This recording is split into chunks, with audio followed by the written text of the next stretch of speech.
It's for you to sit here and enjoy the bounty of life. Do not act like you are running the whole planet. A human being means one who knows how to be. People's idea of education is information. We are mistaking information for intelligence.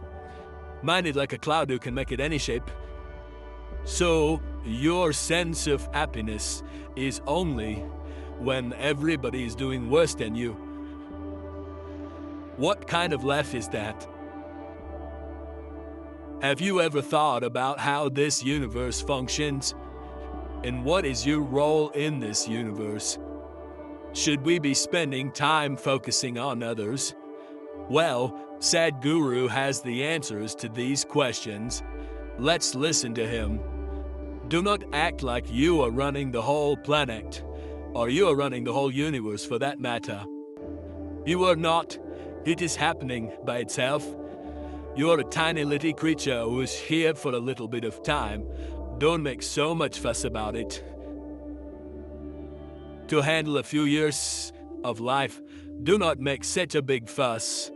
If you sit here, this person is a pleasant experience for you. If you are a pleasant experience for yourself, everybody else will also experience this person as a pleasant experience. What great things you will do or not do, that is subject to various realities. Nobody can fix it 100%. You must understand, our actions are largely determined by the times in which we exist.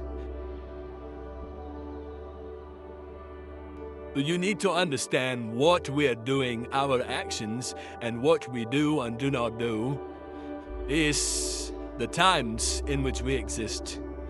If you are here 5,000 years ago, you would not be writing software. You would be doing something else. You would not be doing all the things that you're doing today. Don't think you are doing it. It is the times. The times that we are in has its own weather. Some smooth weather, some rough weather. If you learn to ride this weather gracefully, then people say you're a success. If you create a problem about every little fluctuation that happens, then you become a failure in your life.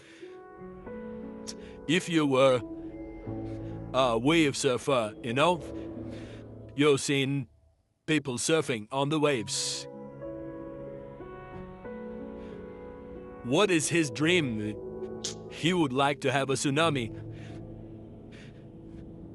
And the dream in a surfer's mind is a tsunami, 100-foot tall wave, riding it. That will be the dream. If you know how to ride it, even the tsunami is a wonderful thing. How often do you test your memory power? Let's see Sadhguru explain how success is not confined to education alone. We are mistaking information for intelligence.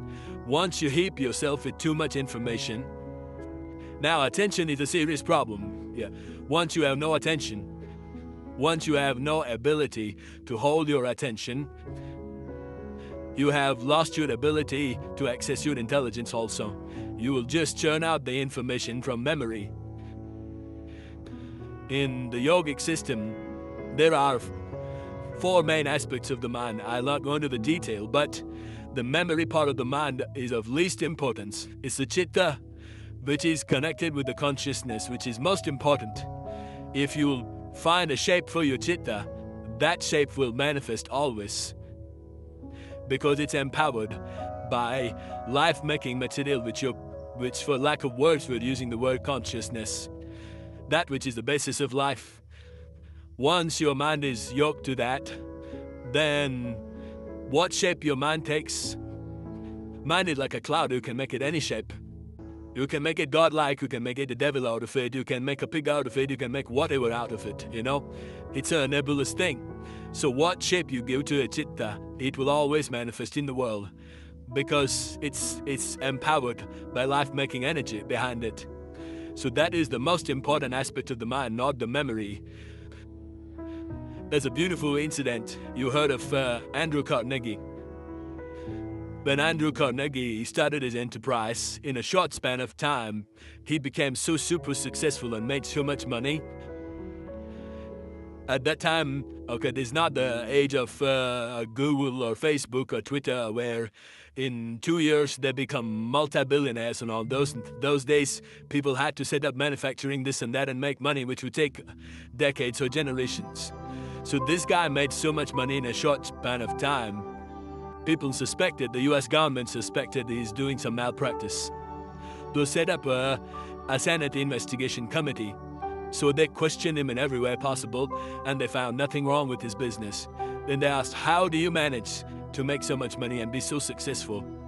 So Andrew Carnegie said something very simple. See, I can keep my mind focused on something for 5 minutes at a stretch. 5 minutes. Can any of you do it? All the senators, they thought, what's the problem with 5 minutes? And he set up an experiment. They tried to keep their attention, they couldn't keep it for a few seconds. 1 moment here, 1 moment there. This is the fate of most human beings. So then he said, you should not be running the United States. All of us must have competed for something or the other. According to Sadhguru, here is something we should never compete for. Life is not a competition. Life is not a race. If life is a race, you must get to the finish line soon. Hello.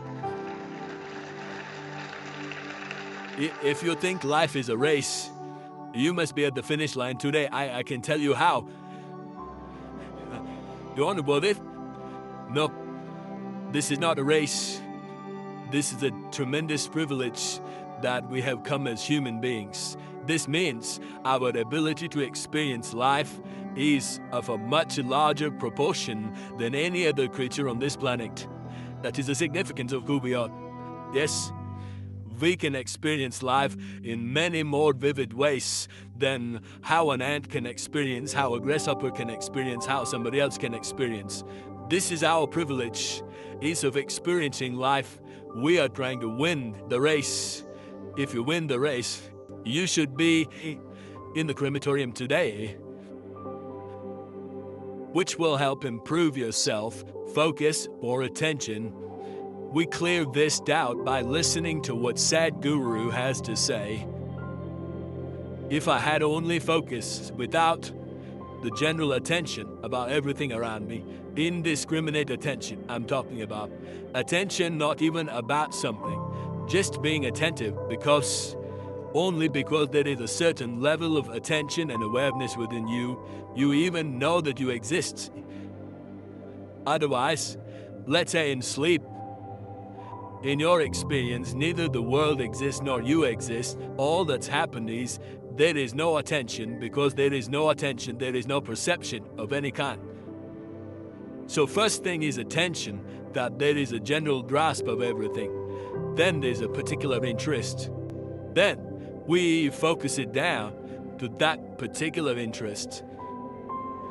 We are focusing on something only because our attention is not keen enough. If our attention was very keen, you would not need to focus on anything.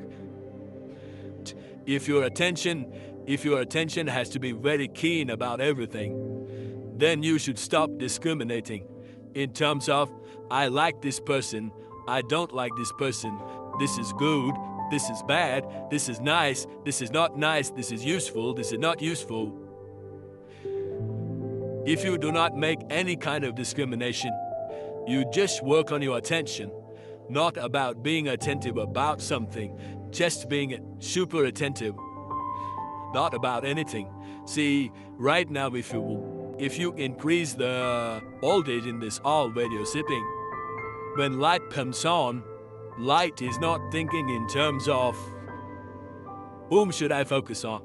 When light comes on, everything that is there in that room will be seen.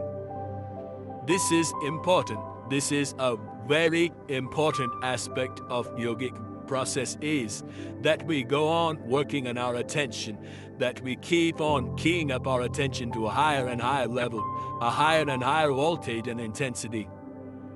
How focused are you after watching this video? Share your thoughts in the comments section. Feel free to watch the video shown on the screen right now. Thanks for watching.